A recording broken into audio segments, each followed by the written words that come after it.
Bonjour à tous, bienvenue chez Club IFI.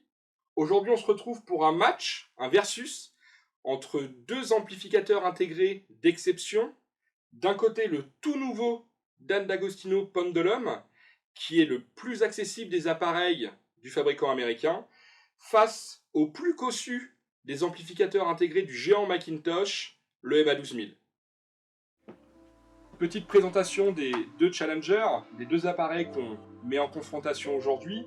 Donc le Macintosh MA12000 que vous connaissez le mieux, qu'on a beaucoup présenté, est un hybride. On intègre des tubes en préamplification 12AX7 au nombre de 4, une amplification transistor 2 x 350 watts avec la technologie autoformer, donc qui permet d'avoir exactement la même puissance qu'on soit en 2, en 4 ou en 8 ohms. Côté connectique, pléthore de connectiques, puisqu'on retrouve pas moins de 10 entrées analogiques, avec du phono MM, du phono MC en réglable, du symétrique également bien entendu, et de l'entrée asymétrique, tout ce qui est plus classique.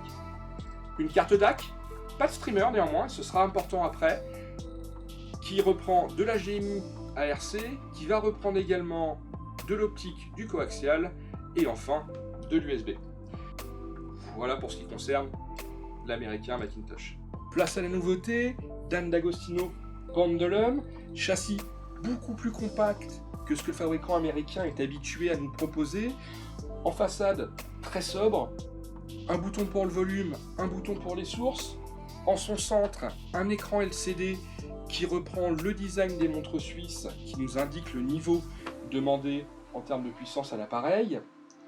En interne, un circuit de préamplification, donc full transistor, qui reprend des composants au Momentum C2, un préamplificateur qu'on vous a présenté sur les réseaux il y a peu de temps. Côté amplification, 2 fois 120 watts sous 8 ohms, 2 fois 240 watts sous 4 ohms. Le doublement est preuve d'une alimentation de qualité. On emprunte en effet un transformateur toroïdal de 740 VA en interne et d'une réserve d'alim de 25 000 microfarad grâce à sa batterie de condensateur. Côté connectique, 3 entrées symétriques XLR, dont l'une pour le pass-through. En option, une carte phono possible pour du MM ou du MC. Une carte streamer DAC, et pas uniquement DAC comme son concurrent le MA12000, qui permet donc de la lecture réseau soit de fichiers local si on veut vraiment être au maximum en termes de qualité, soit de plateformes de streaming telles que Qobuz, Tidal et bien d'autres. On reprend une entrée HDMI ARC, une entrée fibre optique et enfin une partie Wi-Fi. Je vous parle d'un temps que les moins de 20 ans. Nous voici à la fin de ce match entre le Dan D'Agostino Pendulum et le Macintosh MA12000. Tout d'abord, pourquoi ce comparatif? Parce que ces deux appareils doivent faire partie de votre liste d'écoute si vous cherchez un intégré d'exception. Ils sont tous les deux dans les mêmes budgets et ont tous les deux de sérieux atouts. Pour pouvoir comparer les deux, nous nous sommes servis d'une enceinte référence, la Wilson Audio Sabrina X, qui nous sert de là quand on veut découvrir ce qu'un amplificateur est capable de faire. Tant par sa capacité à alimenter une enceinte de ce calibre que le timbre de l'ampli ou sa précision. C'est au MA12000 de passer sur le grill en premier. C'est aussi le plus facile pour nous. Nous connaissons parfaitement cet appareil et il fait partie de nos coups de cœur. Première écoute, premier morceau, avec un morceau de Diana Krall, How Deep to the Ocean, que je vous mets là, je vous les mettrai tous les morceaux, avec une écoute sur le MA12000 qui nous rappelle son caractère, qui nous rappelle ses origines, les 75 ans d'histoire, qui nous donne ce qu'on aime sur du tube aussi, avec ce côté chaleur. On a une écoute qui est très dans l'émotion. On retrouve un côté très enrobé de l'écoute, notamment dans la voix de Diana Krall, ce qui en fait une écoute vraiment confortable, vraiment agréable, où on est dans l'émotion. Donc première écoute pour le MA12000, vraiment agréable et dans ce qu'on aime et dans ce qu'on connaît de Macintosh. Donc première écoute sur le Pendulum, on reprend le même morceau de Diana Krall. Différence marquée entre les deux écoutes, différence marquée parce qu'on a deux caractères de volonté, je pense, très différentes entre le MA12000 et le tout nouveau Pendulum. Le Pendulum a une écoute qui est moins suave, moins sweet que le MA12000. Pour autant, on garde le côté troublant et très émotionnel qu'on avait sur l'écoute du MA12000. On a perdu un peu de chaleur au passage.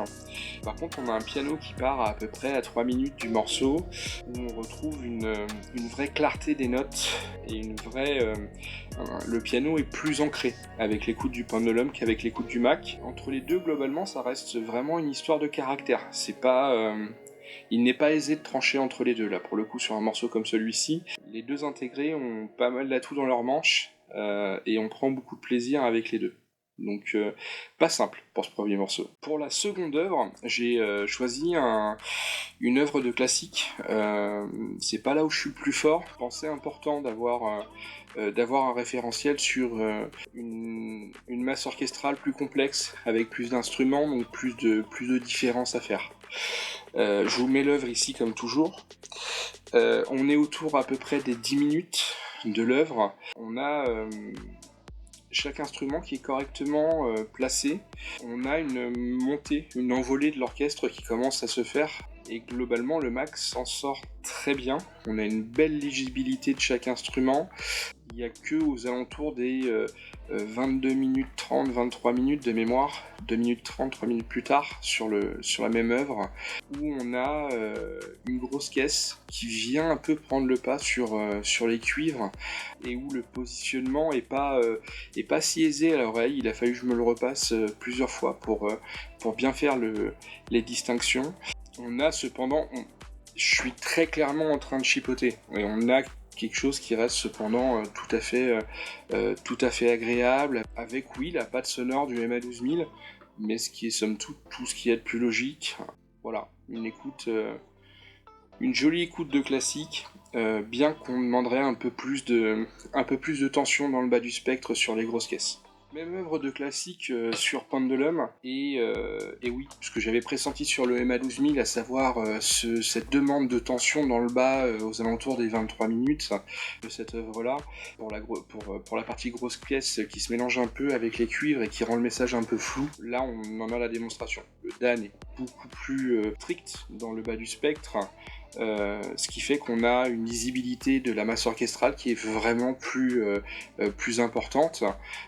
On n'a pas pour autant quelque chose qui va donner dans le chirurgical, où on va écouter des notes et non plus de la musique. Ça reste assez justement dosé. Là, pour le coup, sur cette œuvre de classique, un net avantage pour le Pendulum. Un ultime morceau, un dernier morceau, Coltido Unplugged, qui est une intro, si je dis pas de bêtises, une intro que j'ai découvert récemment. Une intro qui se veut très dans le test, où on est sur de la percussion très très rapide, et qui a vite fait de mettre à mal les systèmes qui sont pas bien équilibrés. Donc, première écoute sur le MA12000. On a une écoute qui est sympa, somme toute. Sur la stéréophonie, on manque un petit peu de... Il y a un jeu dans la stéréophonie autour de 40 secondes sur ce morceau-là, et on manque un peu de lisibilité sur ce jeu-là. On manque aussi un petit peu d'ouverture sonore. La scène est un peu étriquée, alors que je l'ai entendu plus ouvert. Le MA12000 fait le job, il n'est pas en difficulté, ça passe bien, mais si on a un œil critique et un gros niveau d'exigence, on sait que le morceau peut nous offrir plus. Reprise donc de Coltido sur le Pendulum, c'est la différence la plus flagrante entre de tous les morceaux que j'ai pu faire passer sur Pendulum et MA12000. Le Pendulum est beaucoup plus vif, beaucoup plus réactif. Le léger manque que je voyais sur le jeu de stéréophonie est flagrant sur le Pendulum. Le grave est plus percutant, plus net, sans manquer de vie pour autant. Et ça permet de dégager de la lisibilité sur le haut du spectre, notamment sur le bas médium et haut médium, où on vient prendre plein de micro-détails, plein de micro-informations. J'ai switché les deux systèmes un certain nombre de fois entre le MA12000 et le Pendulum. Alors sur le MA12000, on a une écoute où objectivement il s'en sort bien. Là, c'est vraiment amplificateur A face à amplificateur B, où je switch instantanément les deux amplis. On voit que Pendulum est vraiment plus rapide. On retrouve les micro-détails dont je parlais dans le haut médium il me semble que ce sont des petites cymbales sur le MA12000 aussi, mais on a besoin de tendre l'oreille, c'est moins évident, c'est moins net. Là pour le coup, sur un morceau comme ça, j'ai pris plus de plaisir, plus de kick, j'ai passé un meilleur moment sur Pendulum que sur le MA12000 sur un morceau comme celui-ci, et je pense que c'est le côté caractère du MA12000 qui fait que c'est compliqué d'allier le tout, là où le Pendulum est plus sobre, plus neutre, et donc déroule plus facilement. C'est un match, comme le nom de la vidéo l'indique. À la fin, il faut donc un gagnant. Le gagnant, pour nous, c'est le Pendulum aujourd'hui qui vient rebattre les cartes dans ce segment des intégrés d'exception avec une cohérence. Très simplement, tant par le côté musical, par l'expression dont il est capable, ce côté réaliste dans la musique. Naturellement, tout ceci ne remplacera jamais une écoute. Alors, maintenant, à vous de jouer. Les appareils sont disponibles en magasin.